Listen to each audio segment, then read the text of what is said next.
cowboys, like cowboy movie. Fuck. Like, that makes me wet. What would your ideal roleplay situation be? That paint? Oh, shit. That turns you on. You're getting turned on in challenges. Yes. It's so fun. And I'm like getting finger blasted right before that. And is finger blasted the same as French fries? Yes! Okay. You guys get a video? I'll say it and I'll say it again. This island has so much privilege. As a Black woman, I really want to have this conversation about being privileged on this island of Love Island, USA, versus being a person of color, a Black person, and having to live in the box.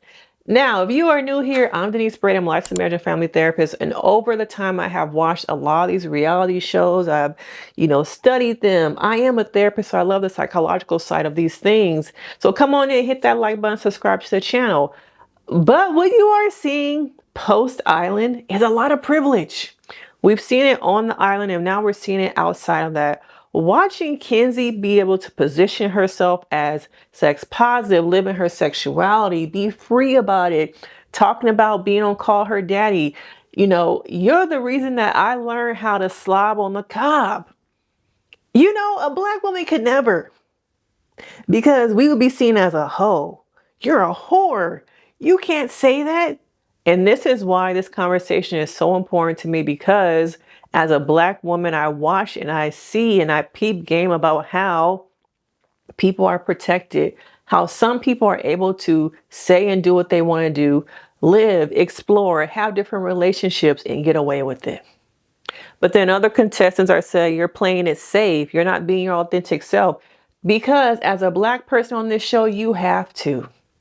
Even outside of the villa, could a Black woman ever go on a nationwide podcast, national podcast, such as Call Her Daddy, such as these other things, and be able to talk about the things that we heard recently that Kenzie speak of? No. But people don't want to talk about privilege because they're scared. Why do you make everything about race? Because I live in it every day.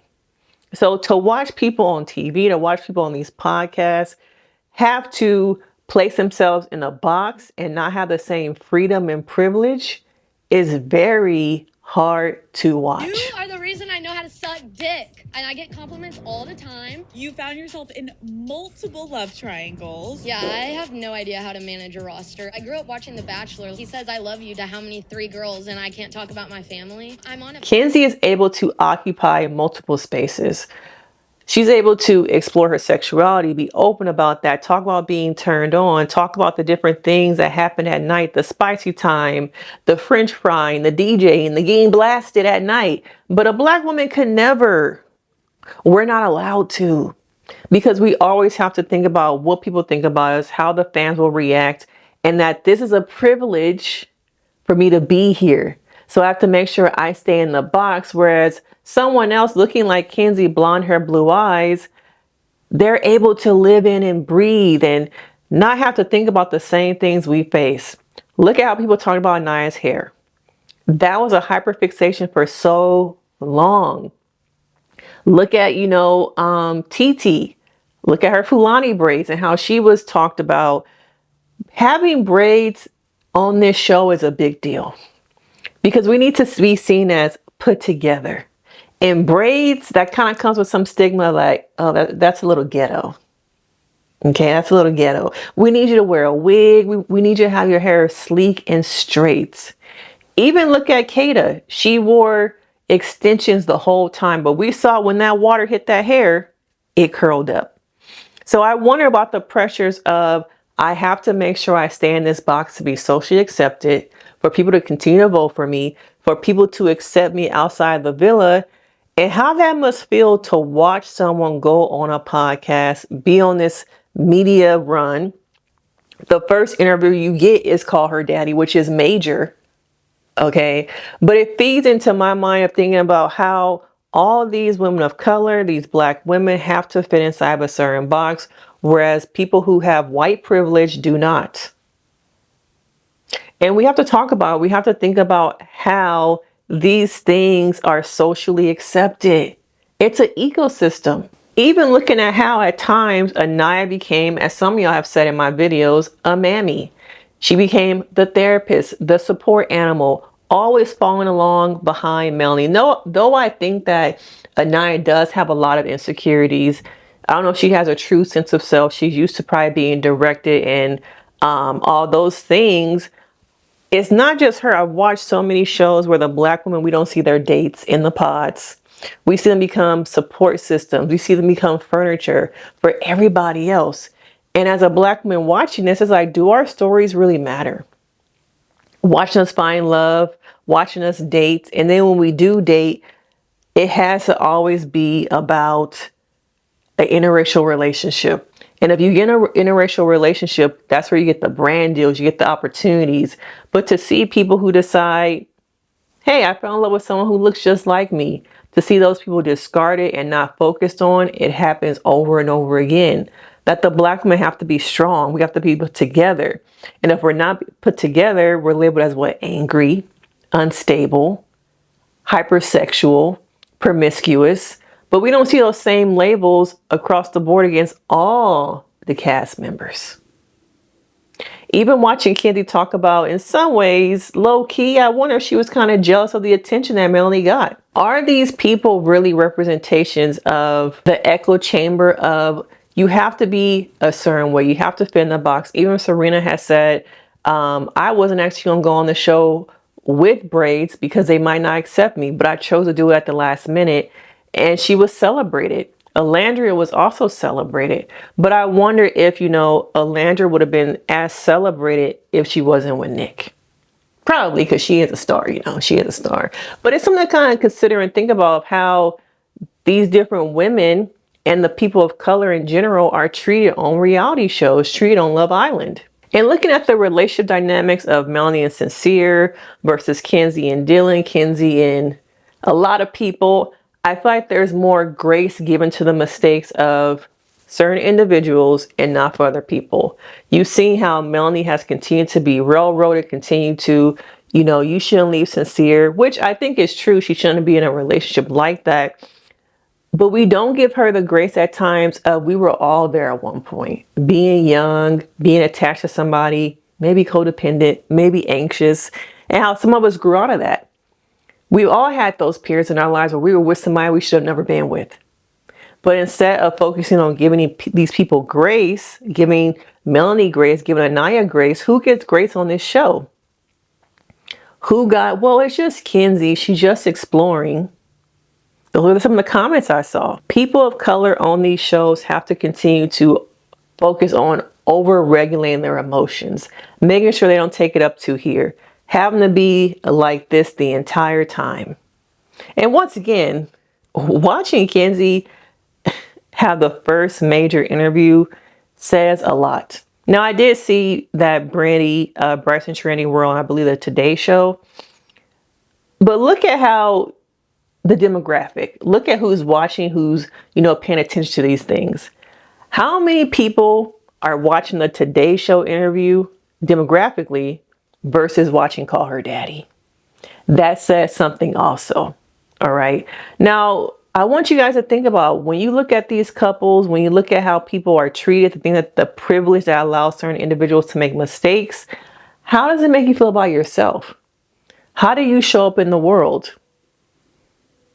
How do you maybe go into your show when you see how maybe Anaya was treated, Sincere, Melanie, versus how some of the other contestants, Kenzie, Dylan, how they are being perceived by society, even post-Villa, socially accepted behavior versus, no, you can't do that. You can't say that. You have to be like this or you won't get the same opportunities. I want you also to notice how femininity really comes out and comes into play into Love Island. White feminism versus intersectional reality. And now once again, looking at Kenzie. Now Kenzie is seen as female empowerment. Yes, girl, say what you like, embrace it. Talking about all the different things you like sexually versus other people not being able to say those same things. Kenzie from Love Island experienced something Black and brown women live every day. For the first time in her life, she wasn't chosen. Yeah, you look beautiful. Thanks. I only got to appreciate it. It's so annoying. Perfect.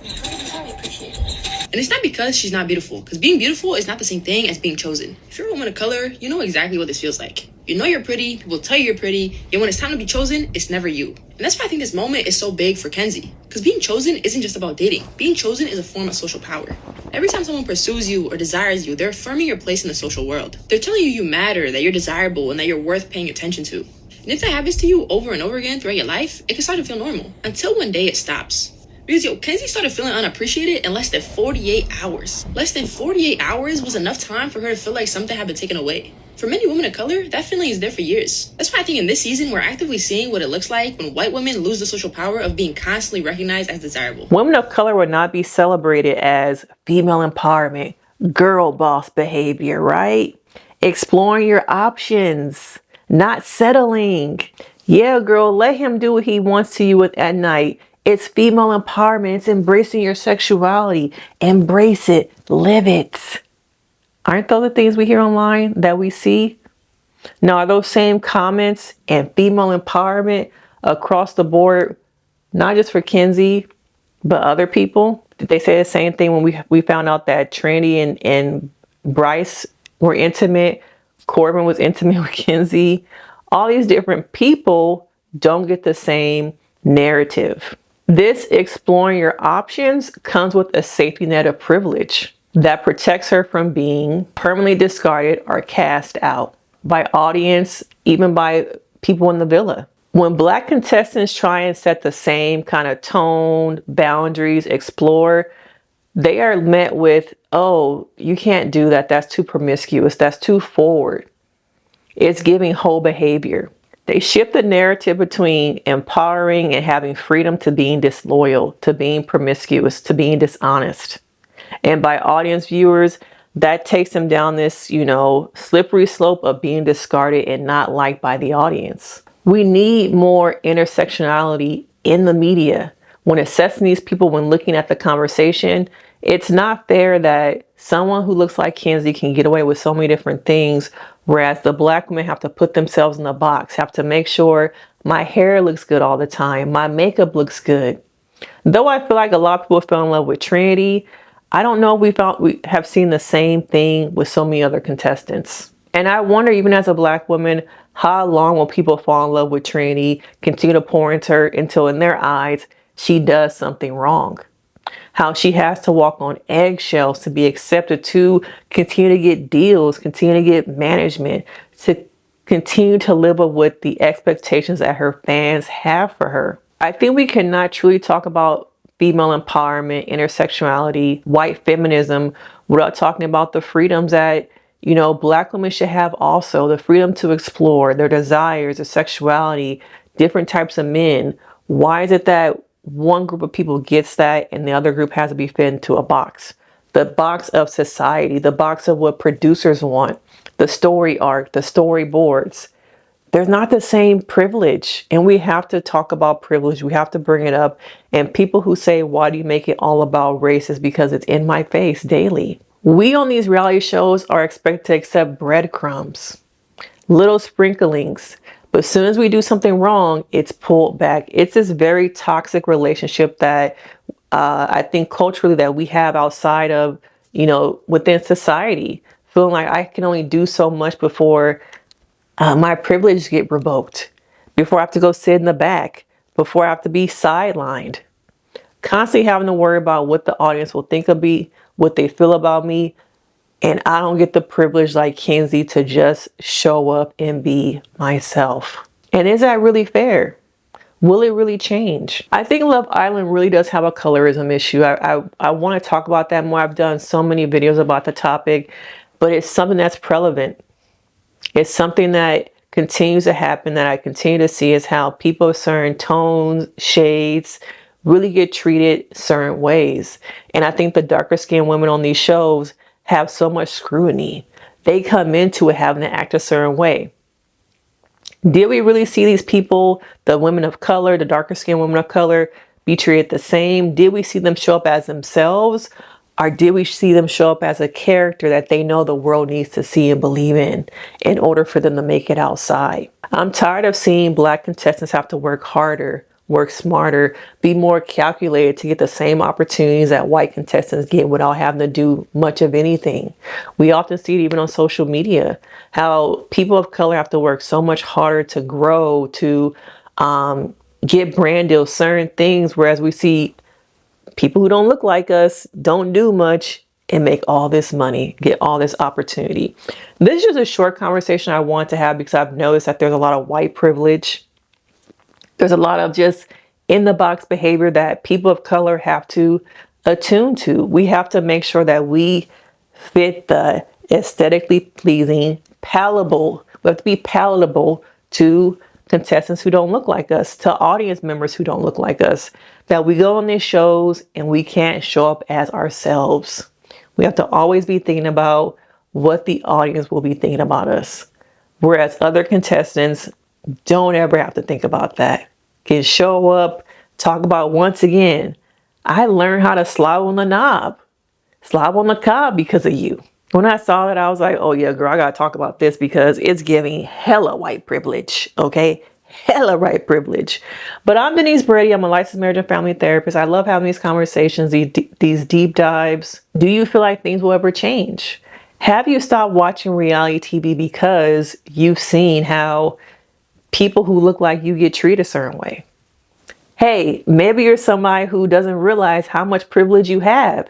And this video opens you up to the conversation that white privilege does exist. Now, this is not the most popular conversation. It's going to upset a lot of people, but having a big platform, I have to talk about these things. I see it daily. I see it on TV. And if we don't talk about it, nothing happens.